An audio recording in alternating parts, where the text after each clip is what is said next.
Rose's car is still spinning when the 18-wheeler that hit her on I-10 in Houston finally skids to a stop.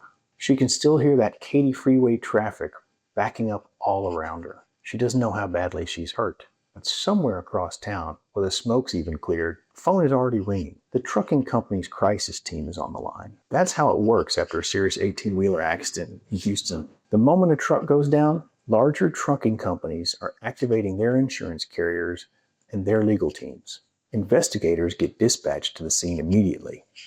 The company's lawyers are already building their defense before Rose has even called anyone. This is not a conspiracy. That's the system. And it means you are already behind the moment you wake up in a hospital bed. What you need to know is that truck accident cases are categorically different from car accident cases. Different parties, different laws, different evidence, and a different clock. We're going to talk about the evidence that can disappear within days and why the first 24 hours after a crash like this can define your entire case. Let's start with why trucking companies are categorically different. When you're in a car accident, you have one driver, one insurance company, maybe two. That's a manageable transaction. An 18-wheeler accident is different. It's a different animal entirely. The truck that hit you may involve the driver, the trucking company that employed him, a freight broker who arranged the load, a maintenance contractor who serviced the brakes on that truck, a cargo loading company, packed up the trailer, and hopefully secured the load. Every single one of those parties could carry or share some degree of the legal responsibility in this case. That's called apportionment of liability. In a truck case, you may be looking at 4 or 5 layers of defendants. A car accident typically only has 1, maybe 2. I-10 between Houston and Katy is a part of the state and federal freight network and carries heavy commercial traffic every single day. When a crash happens on that corridor, the stakes are rarely small. These are not fender benders. Trucks cause catastrophic injuries sometimes. Spine injuries, traumatic brain injuries, fatalities, all those can be caused by a major 18-wheeler accident. First question we ask in any truck case is who is actually responsible? Because identifying 4 potentially liable parties and building a case against each one is a very different undertaking than securing a simple demand for one party to an insurance company.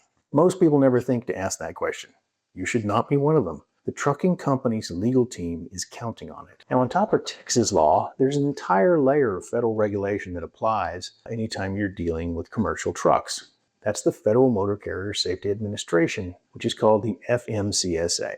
They set the national rules for trucking operations. How many hours a driver can drive behind the wheel before he's required to rest, how detailed the logbook has to be, what drug and alcohol testing must look like in the hours after an accident as well as before they're on the road, how vehicles must be inspected and maintained. All of that, these regulations exist because fatigue is one of the leading causes of catastrophic 18-wheeler crashes. Federal hours of service regulations put hard limits on driving time and mandatory rest periods that drivers are required to follow. When a driver or a company violates these rules, that violation becomes negligence. The first document we request in the trucking case is the driver's log. Was he compliant with the federal rules of service hours?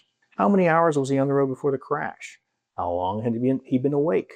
And were those logs accurate or were they altered? Driver's logs and electronic logging data are often central evidence in these kind of cases. Cases where the paper records and the electronic data tell different stories, that discrepancy is the exact kind of evidence that can build a case. I've seen trucking companies under pressure to meet delivery deadlines push drivers past legal limits and then doctor the paperwork. It's not rare. It happens more than people realize. And when we subpoena those records and the company's version doesn't match the federal electronic data, that gap doesn't just help the case. Sometimes it is the case. That is why getting a lawyer involved in a truck case fast matters in a way that simply does not in a regular old car accident. Evidence has to be preserved before it's altered.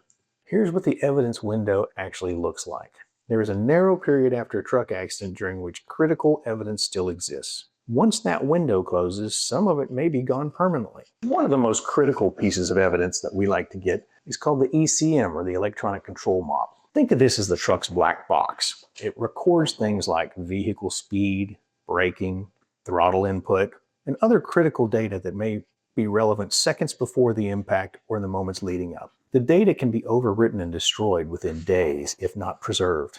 Without a formal legal preservation demand, there's nothing to stop the trucking company from putting that truck back on the road or completely disposing of it if it's been towed. Driver's logs, both paper and electronic, are subject to alteration. Post-accident drug and alcohol testing must happen within a specific time window set by the federal law.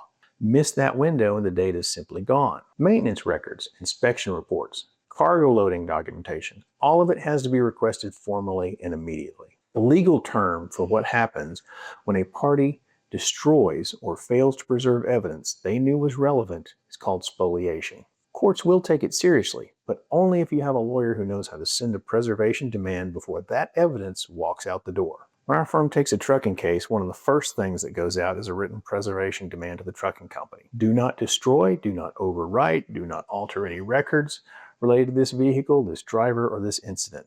This letter puts them on notice and helps establish a duty for them to preserve that evidence. If they ignore it, that matters in court.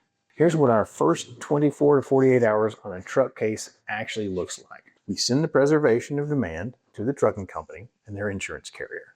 We contact accident investigators to get to the scene as quickly as possible because skid marks, debris patterns, and road conditions change fast.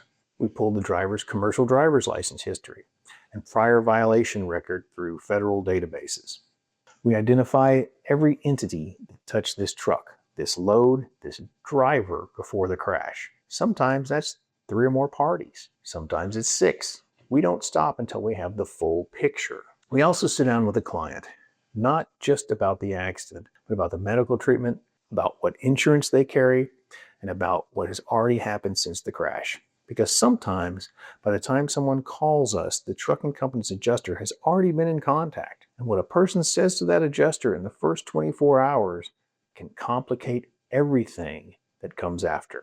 If that's already happened to you, drop a comment below. I'll tell you what to watch out for. We settled a case for a client who was injured in Texas truck crash for $1.26 million. That case came together because we moved fast on the evidence and we were able to identify the liable parties that the trucking company's lawyers were hoping we would miss. The money mattered, but what I remember most is watching the client sit down after that settlement and just finally breathe. The stress and the worry drain out of a person's face in that moment. That's what this work is for. Speaking of time, if you've been in an accident, watch our video on Texas statute of limitations next. The clock on your case starts the moment the accident happens. That video covers the exact deadlines that you need to know if you've been injured in any way, shape, or form and think you may have a claim. Have you ever been cut off or nearly hit by an 18-wheeler while driving on I-10 or on the Katy Freeway? Tell me in the comments what happened. I read these comments, every single one of them. My name is Paul Cannon. I'm board certified in personal injury trial law by the Texas Board of Legal Specialization since 2005, and I've been representing personal injury claimants for over 30 years in Texas.